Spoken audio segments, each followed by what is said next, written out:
دودھ کے ذریعے بچے کو تکلیف پہنچ جائے، ماں ہے جس کی ممتا کی پوزیشن ایسی ہے کہ بچے کے سر میں درد بھی گوارا نہیں کرتی، بچے کی تکلیف کو گوارا نہیں کرتی۔ آپ مجھے بتاؤ اے رسول اعظم صلی اللہ علیہ وسلم کے دیوانوں، مجھے ایک ماں کا واقعہ یاد آ رہا ہے۔ اللہ اکبر، ایک بیٹا جو ماں باپ کا بڑا خیال رکھتا تھا، اچانک اس کا دل کسی لڑکی پر آ گیا اور اس کے بعد ماں باپ کے سامنے اس نے اپنی خواہش کا اظہار کیا، ماں باپ نے اجازت دی، لڑکی سے شادی ہو گئی۔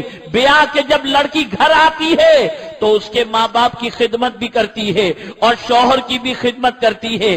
چند دنوں کے گزر جانے کے بعد جب بیوی نے محسوس کیا کہ میرا شوہر میرے غلام کی حیثیت سے بن چکا ہے، جو میں کہتی ہوں وہی کرتا ہے، تو اپنے شوہر سے کہتی ہے میرے سرتاج ذرا مجھے بتاؤ تم مجھے کتنا چاہتے ہو؟ اس شخص نے جواب میں کہا میں تمہیں اپنی جان سے زیادہ چاہتا ہوں، بے پناہ چاہتا ہوں، تم کہو وہ چیز تمہارے لیے کرنے کو تیار ہوں، بڑے سے بڑی قربانی دینے کو تیار ہوں۔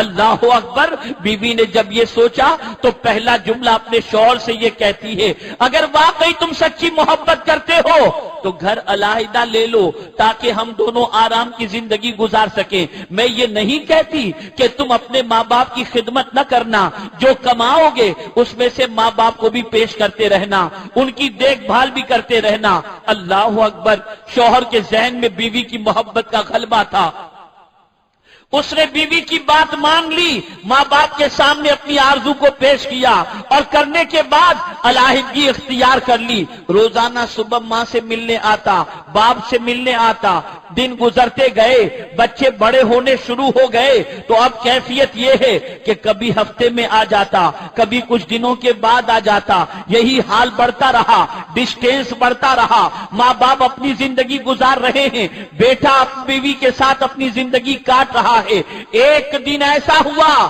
کہ باہر کی نوکری اسے مل گئی اور پردیس میں ملازمت کے لیے اس کو آفر آئی، وہ اپنے بیوی بچوں کو لے کر کے پردیس چلا گیا، یہاں تک کہ سعودی میں اسے جاب ملا اور سعودی کی سرزمین پر جب اس نے قدم رکھا اب کیفیت یہ ہے کہ کبھی فون پر کبھی خطوط کے ذریعے ماں باپ کے حالات کو جاننے کی کوشش کی اور کبھی پوزیشن ایسی ہوئی کہ یوں ہی چھوڑ دیا، اطلاع آئی تو کیا اور نہ آئی تو کیا، کبھی رقم بھیج دیتا، کبھی لاپرواہی کا شکار ہوتا۔ اب مہینوں گزرتے گئے، سال گزرتے گئے، یہاں تک کہ اب خبر کے سلسلے میں، اطلاعات کے سلسلے میں ماں باپ کے حوالے سے بے خبری کی زندگی ہونے لگی۔ کچھ عرصے کے بعد باپ کا انتقال ہو جاتا ہے اور ماں کی زندگی تنہائی میں کٹتی نظر آتی ہے۔ اللہ اکبر، دیکھتے دیکھتے 14 سال کا طویل عرصہ گزر گیا۔ 14 سال کے بعد سعودی میں رہنے کی وجہ سے اس کے دل میں خیال پیدا ہوا کہ میں نے ابھی تک حج نہیں کیا ہے، چل کر کے حج کر لوں۔ اللہ اکبر، بیوی کو لے کر حج کے لیے روانہ ہوا، لیکن کیفیت یہ ہے کہ جیسے ہی عرفات کے میدان میں پہنچتا ہے ساری دنیا کی آنکھ میں آنسو موجود ہیں، ہر حاجی رو رہا ہے، عرفات کے میدان میں آنکھوں سے آنسو بہ رہے ہیں، لیکن اس نوجوان کی کیفیت یہ ہے کہ اس کی آنکھ سے ایک بھی آنسو نہیں نکلتا۔ وہ پریشان ہے کہ میرا دل کیا اتنا سخت ہو گیا کہ عرفات کے میدان میں بھی آنکھ سے آنسو نہیں بہ رہے۔ اس محفل کے اندر، اس جگہ کے اوپر ایک اللہ کے برگزیدہ بندے موجود تھے۔ وہ شخص گیا اور جانے کے بعد عرفات کے میدان میں اس بزرگ سے کہتا ہے حضور میں جاننا چاہتا ہوں کہ سب رو رہے ہیں، سب کی آنکھوں میں آنسو ہیں، احساس ندامت ہے، لیکن پتہ نہیں میری آنکھوں میں عرفات کے میدان میں بھی آنسو کیوں نہیں آ رہے۔ وہ بزرگ تھے، جہاں دیدہ تھے، بصارت کے ساتھ بصیرت بھی رکھتے تھے، ارشاد فرماتے ہیں لگتا ہے تم نے کسی کا دل دکھایا ہے، اس کی وجہ سے تمہاری آنکھ میں آنسو نہیں آ رہے۔ بس تڑپ گیا، کہا ہاں میں نے ایک کا حق نہیں دو کا حق مارا ہے۔ میں اپنی ماں سے بے خبر ہوں، اپنے باپ کے بارے میں بے خبر رہا، میں نے یہ حق مارا ہے، اس کی وجہ سے شاید میرا دل سخت ہو گیا۔ اب وہ بزرگ فرماتے ہیں اگر تو چاہتا ہے کہ تیرا دل موم ہو جائے، اللہ تجھے معاف فرما دے، تو پہلی فرصت میں جا کر کے ماں کے قدموں سے لپٹ جا، اسے راضی رکھنے کی کوشش کر۔ وہ شخص گھر پہنچا اور پہنچنے کے بعد سب سے پہلے رخت سفر باندھا اپنے وطن کے لیے، اور جب وطن پہنچتا ہے ماں کا پتہ پوچھتا ہے، اپنے گھر پہنچا، دروازہ بند تھا، ماں کے بارے میں پوچھا تو پتا چلا فلاں جگہ پر جھوپڑے کے اندر ماں رہ رہی ہے۔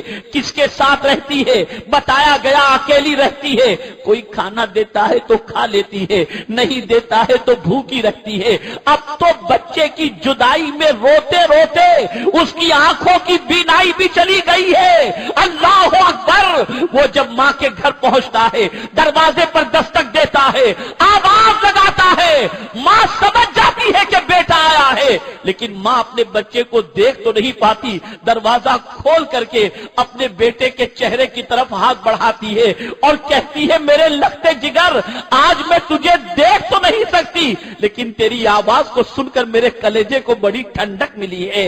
اے میرے لگتے جگر، تیرا آنا مبارک ہو، اب مجھے موت بھی آ جائے تو مجھے غم نہ ہوگا، اس لیے کہ میرے بیٹے، میں تیرے فراق کے اندر زندگی کے لمحات بہت مشکل سے کاٹے ہیں، تیری یاد مجھے بہت ستاتی تھی۔ اور ماں اس طریقے سے اپنے بیٹے کے چہرے پر ہاتھ پھیرتی جاتی ہے اور روتی جاتی ہے، اور اسی عالم کے اندر ماں کی روح پرواز کر جاتی ہے۔ بتانا یہ مقصود ہے کہ ماں اپنے بچے سے کتنی محبت کرتی ہے۔